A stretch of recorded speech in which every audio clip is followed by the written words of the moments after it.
Namaskar. Welcome to this session. So in last couple of sessions we were considering the Brahmaka Vada of Vedantins and Prakrtikantarya, the Sankhyas and their point of view. And incidentally we handled a question that if one would come across the Patanjala's refuted by Vedanta of Badarayana, what for and why?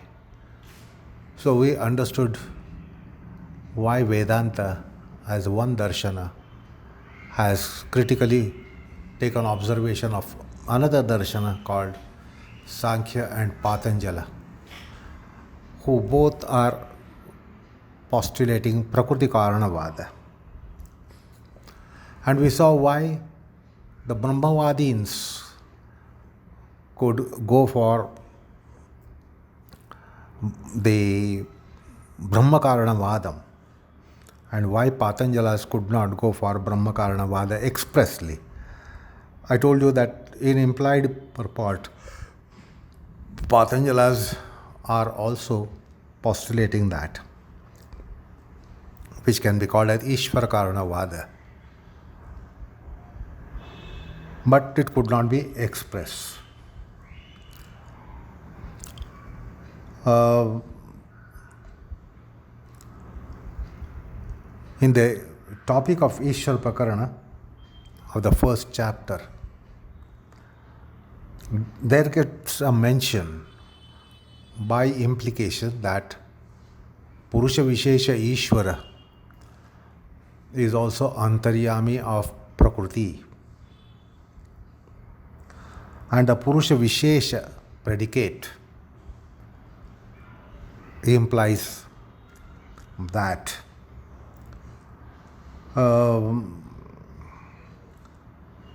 Purusavisesa Isvara is Tattvantarya, Sarvantaryami, Prakrtiantarya, and Antaryami of everything. So the Sankhya that has come in Upanishads and in Bhagavad Gita and in Puranas has similar kind of postulation.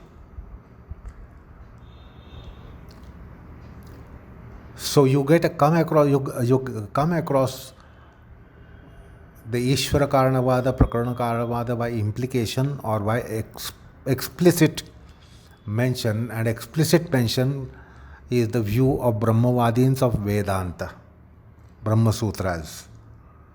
But there are places where, like Patanjali, it is implied that Ishvara is Sarvantaryami, and therefore Ishvara also the internal ruler, informer of Prakrtitattvas.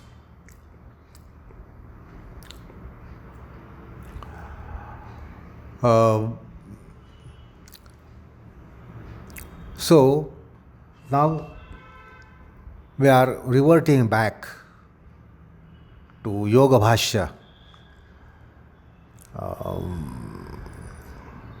to continue the Prakrtikantarya Vada of Sankhya's. It is interesting to note that the Parinama Vada has been accepted by Vedantins and Patanjalas and Sankhya's. The Parinama Vada is of the nature of Satkarana Vada.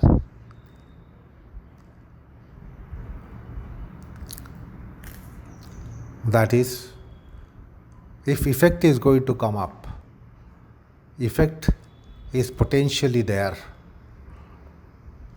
before the effect is coming up. From something will come, and from nothing something will not come. That is Satkarya Vada. So Patanjalas, Vedantins endorse this Satka Vada, and both have refuted Asat Vada. From nothingness something will come, from nothing something will not come, from nothing anything will not come. So this is the kind of Parinama Vada that we get. So the Sankhya metaphysics tells us that there are primarily two kinds of parinamas.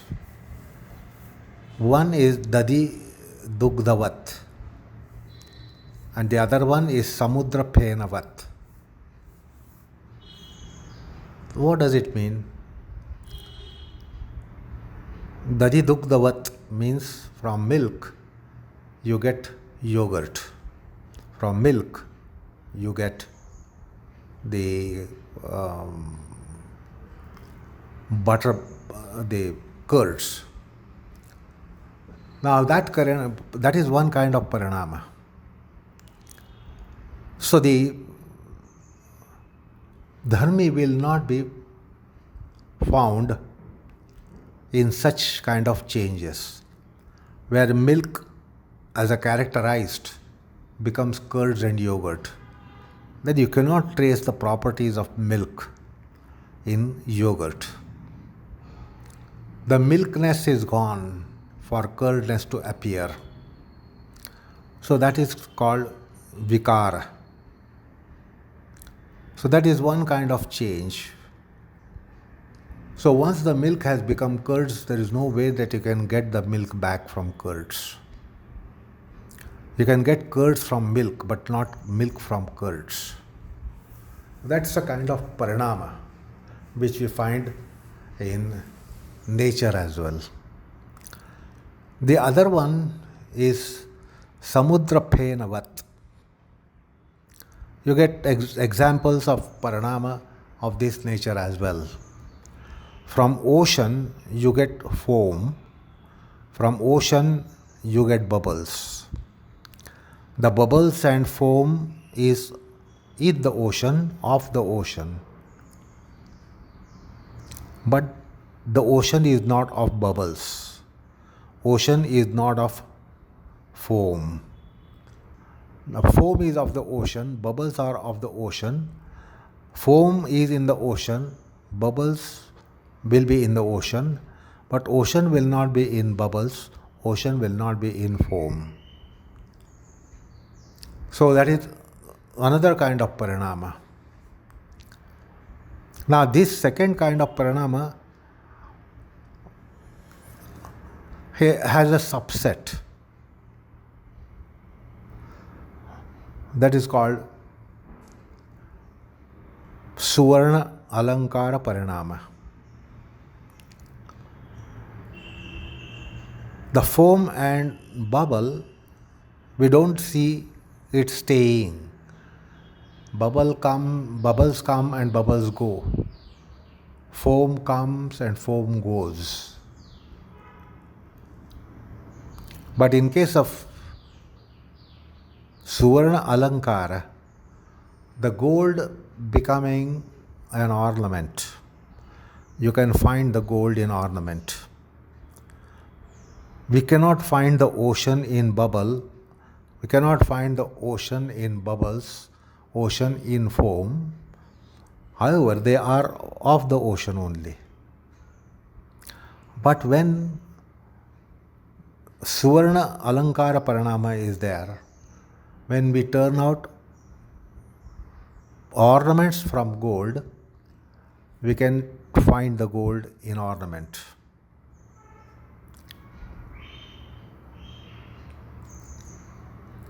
And then one ornament can be turned into another ornament with the gold intact. So gold will stay there. You can make a vessel out of gold, you can make a bangle out of gold, you can make a necklace, ring, or various kinds of ornaments can be turned out from the gold metal.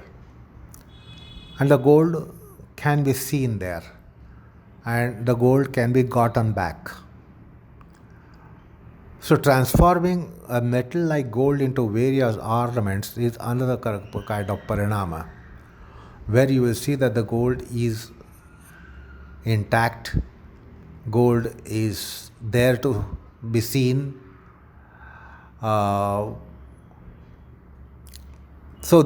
These are the various kinds of parinamas that we get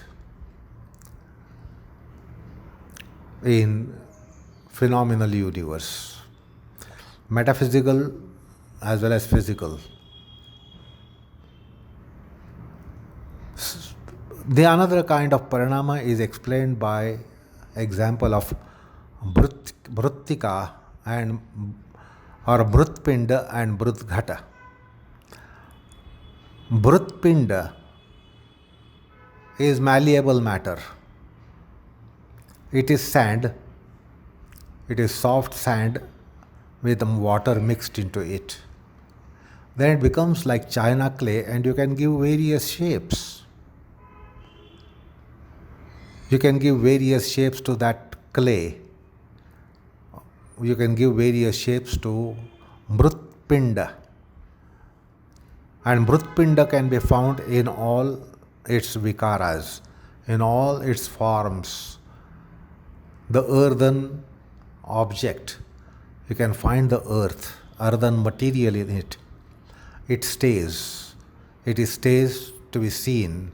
It stays to be perceived and cognized and felt.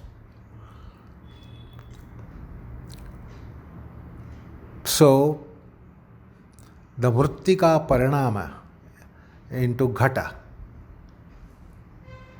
it is also a kind of Parinama that we find in universal phenomenalism.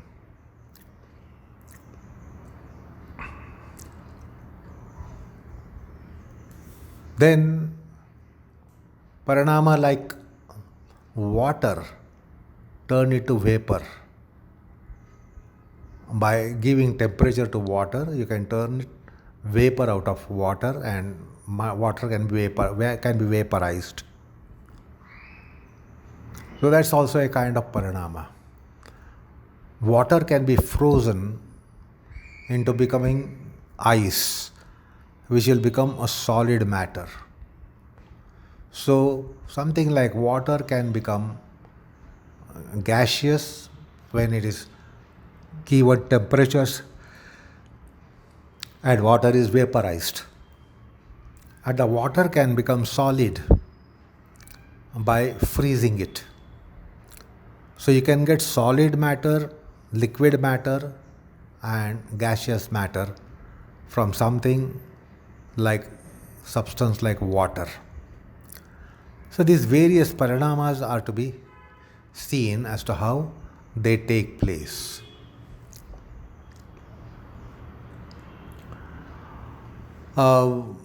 And you find these examples coming in Sankhya treatises mentioning various kinds of parinamas.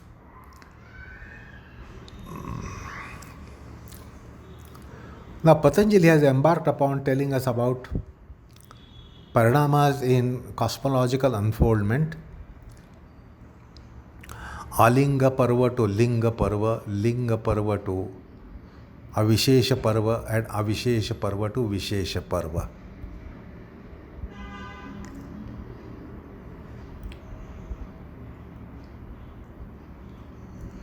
Therein,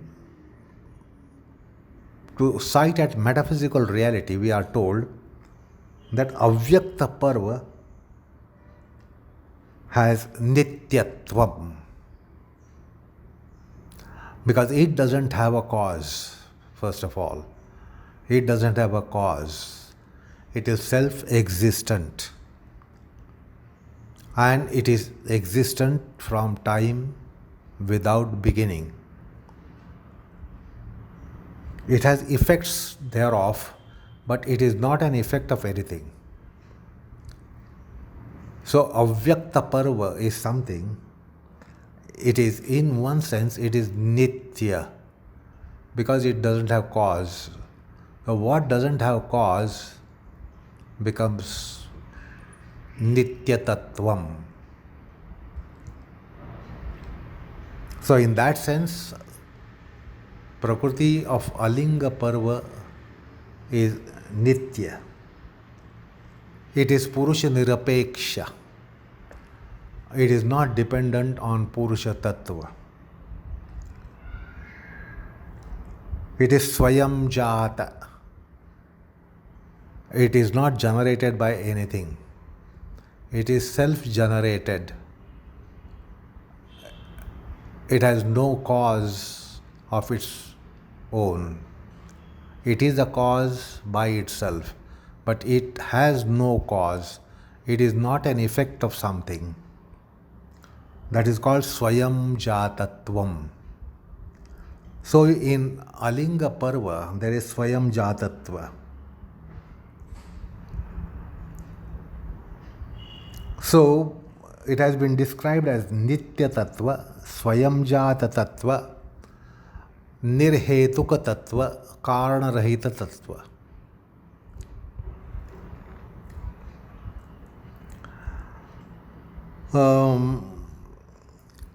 Then the other parvas subsequent to Alinga, they are always effect of something, and they are also cause of something. Like Linga Matra is generated by Alinga, and Linga Matra will generate Avishesha. That means it has a cause and it is a cause. It is an effect and it has an effect. And the subsequent principles, Vishesha, will also be of that kind. The Vishesha will turn out will turn out effects, but there is no Tattvantar Parinama. So amongst Alinga, Linga, Avishesha, Vishesha, we have to cite these differences. What are these differences? Alinga doesn't have a cause, Swayam Jata. The Linga Parva is both cause as well as effect. It is effect of Alinga and it is cause of the subsequent principle called Avishesha. Avishesha also has a parental body, and Avishesha is also an offspring. Avishesha has a cause, Avishesha has an effect. Vishesha has a cause in Avishesha, but Vishesha doesn't have effect in the form of Tattvantara Parinama. Because Patanjali has not mentioned fifth category, and he stops at the fourth category. So there is Parinama of Vishesha Tattva, but not Tattvantara Parinama. It is not immutable. It is mutable. But its mutations are not of the nature of Tattvantara Parinama. While Avishesha, Vishesha and Linga Parva have Tattvantara Parinamas. They are giving birth to Tattvas. They are giving birth to metaphysical principles. They are also coming out of a metaphysical principle. They are effect of a metaphysical principle, and they become cause of metaphysical principle. But the Vishesha Parva is such that there is no Tattvantara Parinama. So this is also to be noted while we consider the four categories, namely Alinga Parva, Linga Parva, Avishesha Parva, Vishesha Parva.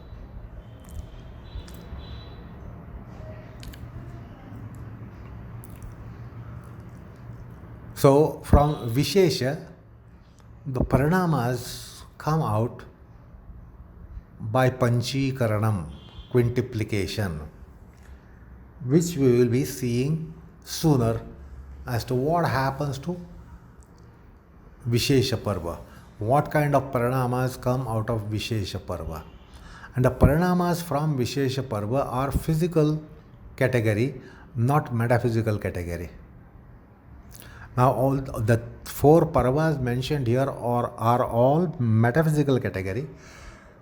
They are not graspable by senses, by empirical process, temporal process, sensory process.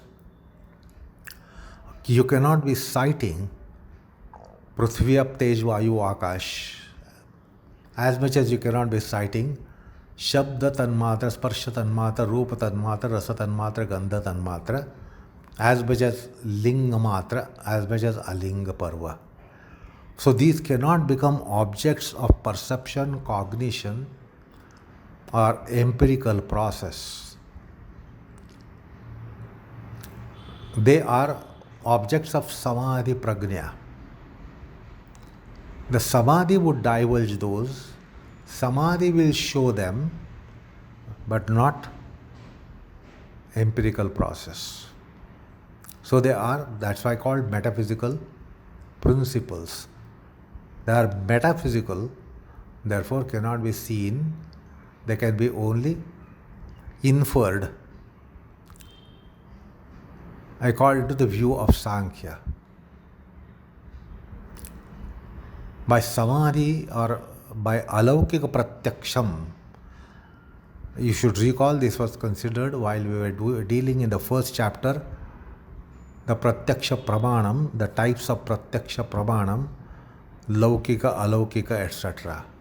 So it is object of alaukika pratyaksham, that is samadhi pratyaksham or yogaja pratyaksham. But Vishesha onwards parinamas become sensory objects. So the phenomenal world that we have around is not of the nature of Vishesha Parva, but it is mutation of Vishesha, but not Tattvantara, but Vastuantara. They are Vastus, they are not Tattvas.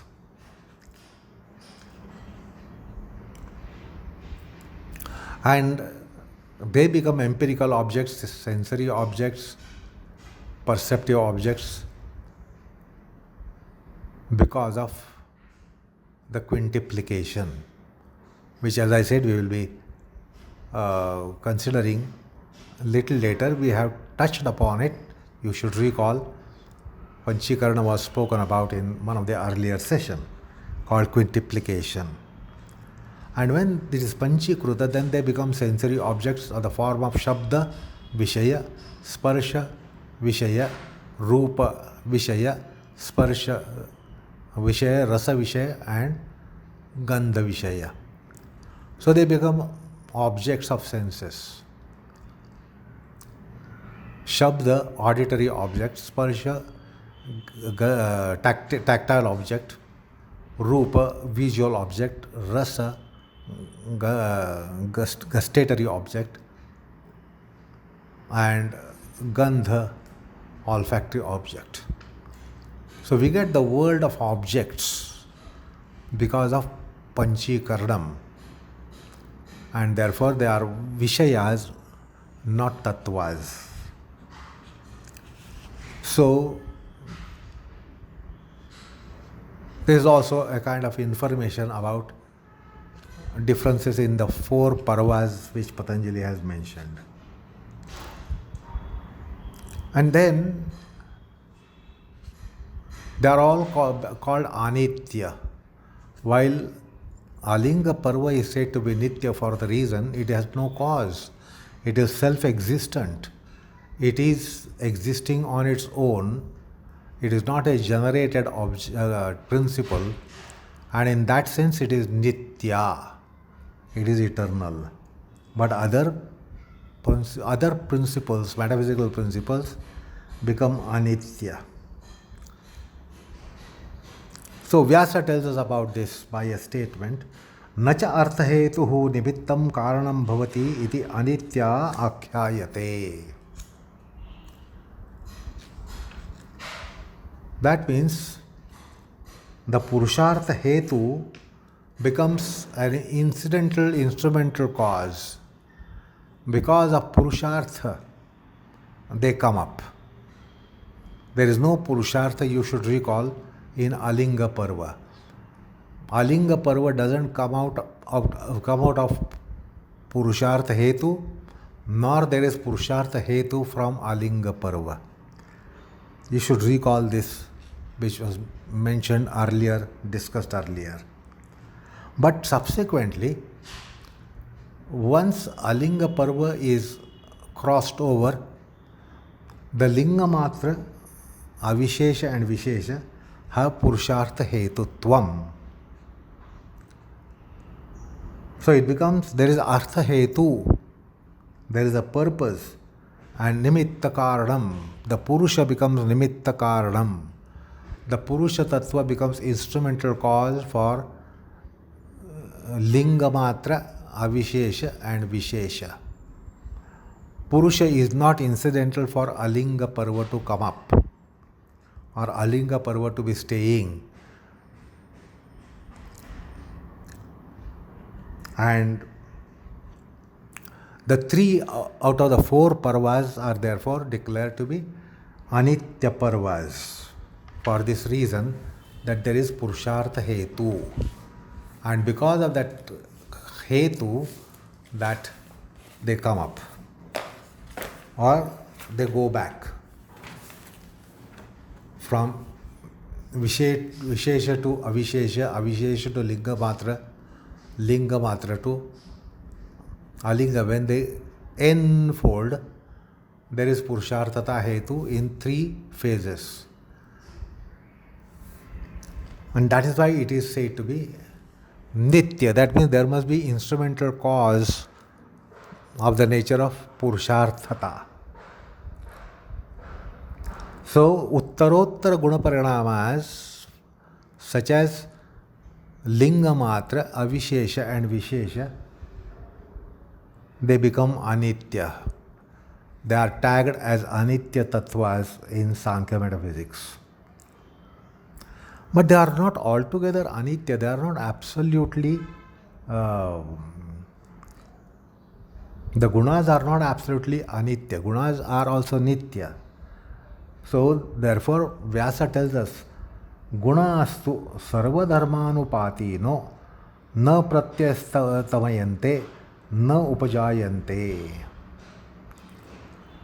He says the sattvadi gunas, sattva rajatama gunas, these 3 gunas are there in all phases of Prakrti. There is no phase of Prakrti which is devoid of 1 guna or 2 guna, or gunas are 3 gunas. And therefore the gunas are Nitya. All matter, whether impermanent or perishable, short-lived, the gunas don't leave it. So suppose even an object has gone to latency, it doesn't eject gunas, or gunas do not get ejected. Gunas will be constantly there. So this is a strange thing. What is called as Anitya, whatever is called as Anitya, whatever is called as impermanent, transient, it is intrinsically constituted by Nitya gunas. So Nitya is constituting the Anitya. This is another quite intriguing aspect. So something we declare as impermanent, even philosophy declares something as impermanent, that is Anitya, but it is not devoid of gunas. The gunas are sarva dharmanupati. The gunas will filter down in all transformations, all mutations. The gunas won't leave that manifestation, and these gunas are nitya. So this strange thing also is to be understood, that what is impermanent, transient, is constituted by intransient and permanent. Why? Because they are gunas, sattva rajatama gunas, and they are always there, they are always having concomitance. So this is also a matter that we need to be taking note of, and Vyasa mentions those for our perusal. So there is nothing which has guna ananvaya. Guna ananvaya means not having concomitance with gunas. Gunas will be always concomitant with metaphysical to physical to gross, which all invariably is impermanent.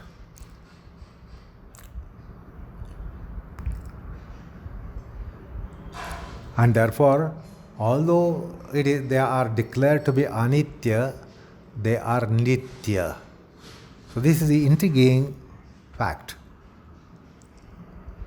Otherwise, we have a classification: something is permanent, something is impermanent, something is nitya, something is anitya. But understand this mysticism in Prakriti, although it is anitya, it is not anitya, but it is nitya. Even if it is declared to be anitya, it is also nitya.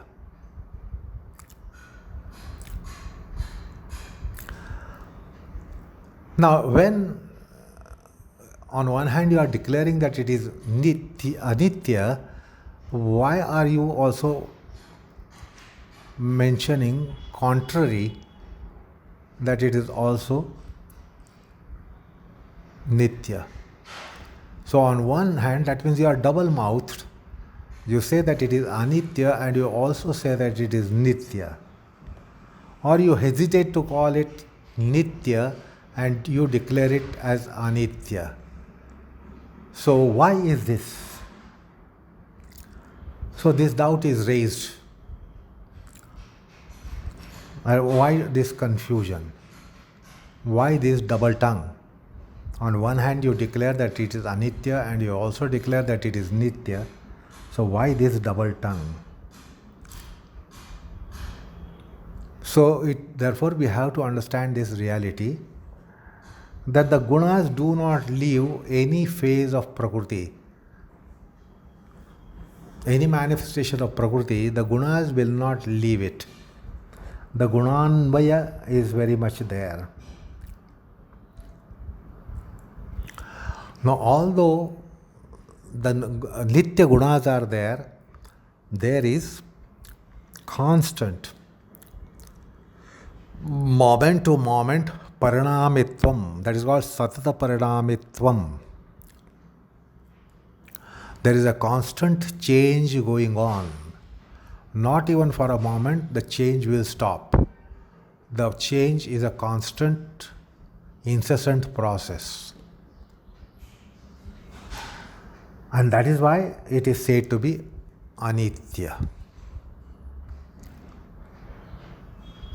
So the reason is that there is satata parinamitvam,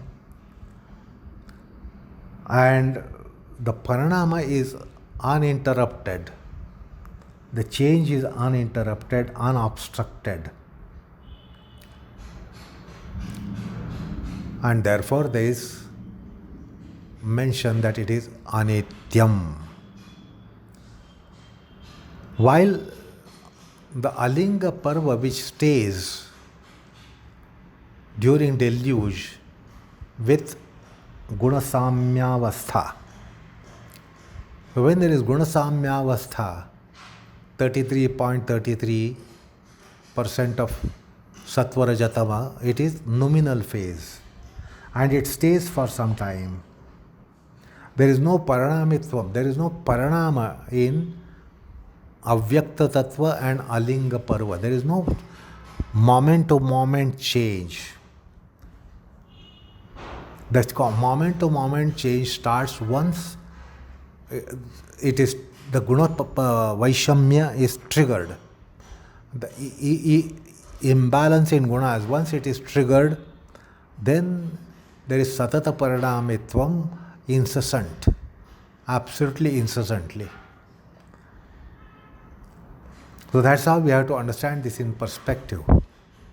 And therefore there will be no room for any confusion, as it appears to be confounding.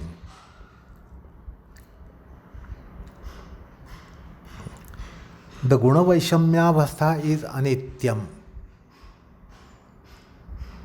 Therefore, Vyasa's statement is significant here.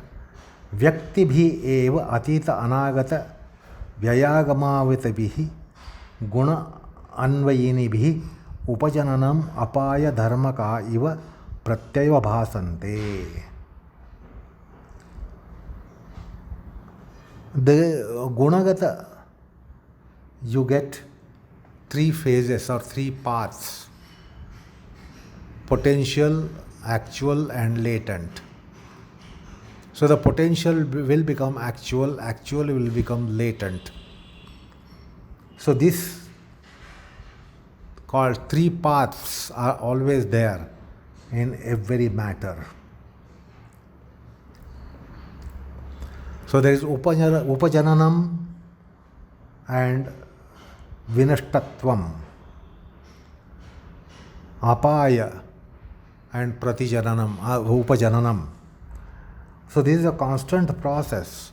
Something will come out by something going to latency. So there is a constant process going on, and this is to be seen in entire guna parinama which is there, whether on metaphysical plane or physical plane. But there is something constant which is gunatraya. And he gives a beautiful example here. Devadatto daridrati kasmat yato asya mriyate gava iti. Devadatta has become poor. Why? Because all his cattle are lost. The cattle are wealth of a peasant like Devadatta. When he has lost all the cattle, now he has become destitute. But Devadatta remains. Rich has become poor, well-to-do has become unwell-to-do. But that means despite the change, what is constant? Devadatta is constant. So there is no swarupa hani in Devadatta. If he has become a destitute, there is no swarupa hani. But there is hani, or there is loss of upadhi. His belongings have gone. He is not gone, his belongings are gone. So, Devadatta is constant. So another example can be taken. Devadatta is constant. Devadatta might be a child. Devadatta will become teenager. Devadatta will become young. Devadatta will become adult. Devadatta will become old. What is constant? Devadatta is constant. Therefore we say, now Devadatta has become old. And then we say, the Devadatta was a child. Devadatta was young. Now Devadatta is old. So the constant is Devadatta, although other things are changing. So this Nityatva Anityatva Sambandham is also to be taken note of. Not that every time there are absolute classifications, but there is relativity between Anityatvam and Nityatvam in some respect. So he says, Gavam eva bananat tasya daridranam na swarupahanat iti samasamadhihi. So how is to get samadhanam? how to reconcile here with Nitya and Anitya. With the example of Devadatta, he says, Vyasa tells us Devadatta is constant. He might be rich when the cattle grow. He will become poorer and poorer when he loses the cattle. And when all the cattle are lost, he might become a destitute. So the Nityatvam, Anityatvam is to be understood here.